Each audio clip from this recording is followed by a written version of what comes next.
আজকে তোমাদের সাথে ওয়ান পাট মাটন একটা রেসিপি তৈরি করে দেখাবো, যেটা কম সময় দুর্দান্ত স্বাদের একটা রেসিপি। সানডে তো এটা বানিয়ে দেখতে পারো।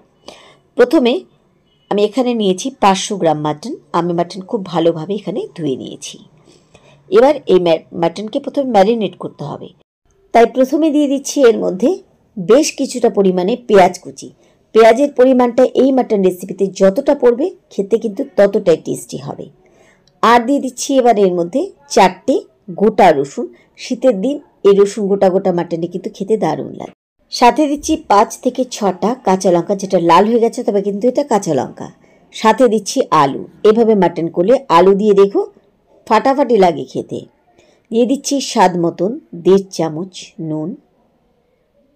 দিচ্ছি এখানে হলুদ গুঁড়ো। সাথে দিচ্ছি 1 চামচ ধনে গুঁড়ো। আর দিচ্ছি 1 চামচ লঙ্কার গুঁড়ো। ঝালটা তোমরা কে কতটা পছন্দ করো সে বুঝে লঙ্কার গুঁড়ো পরিমাণটা বাড়িয়ে কমিয়ে নেবে। দিচ্ছি কিছু গোটা গরম মশলা। আর এবার দিয়ে দিচ্ছি সর্ষের তেল। তেলটা কিন্তু একটুখানি গরম করে এখানে দিতে হবে। আর এই রান্নাটা কিন্তু সর্ষের তেল দিয়ে খুব ভালো লাগে খেতে। এখানে পরিমাণ মতো আমি কিন্তু তেল দিয়ে দিলাম। এবার খুব ভালোভাবে প্রথমে আদা রসুন বাটা ছাড়াই আগে একটুখানি সব কিছুকে একসাথে মাখিয়ে নিচ্ছি।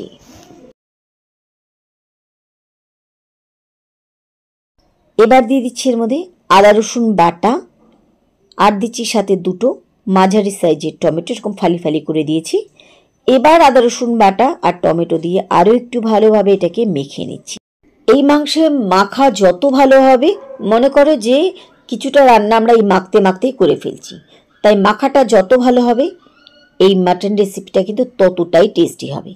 খুব ভালোভাবে মেখে নেওয়ার পরে অন্ততপক্ষে হাতে সময় থাকলে 1 ঘন্টা, না হলে কিন্তু আধা ঘন্টা মানে 30 মিনিট আমাদের রেস্টে রাখতেই হবে। ফিরে আসলাম আমি 30 মিনিট পরে। এবার গ্যাস ওভেনে আমি একটা প্রেশার কুকার বসিয়েছি আর এর মধ্যে পুরো মাখানো মাটন দিয়ে দিচ্ছি। আজকের মাটন কিন্তু একদম জল ছাড়া হবে। প্রথম থেকে শেষ পর্যন্ত রান্নাটা কিন্তু আমাদের একই স্টিমে রাখতে হবে, কোনো বাড়ানো কমানো যাবে না।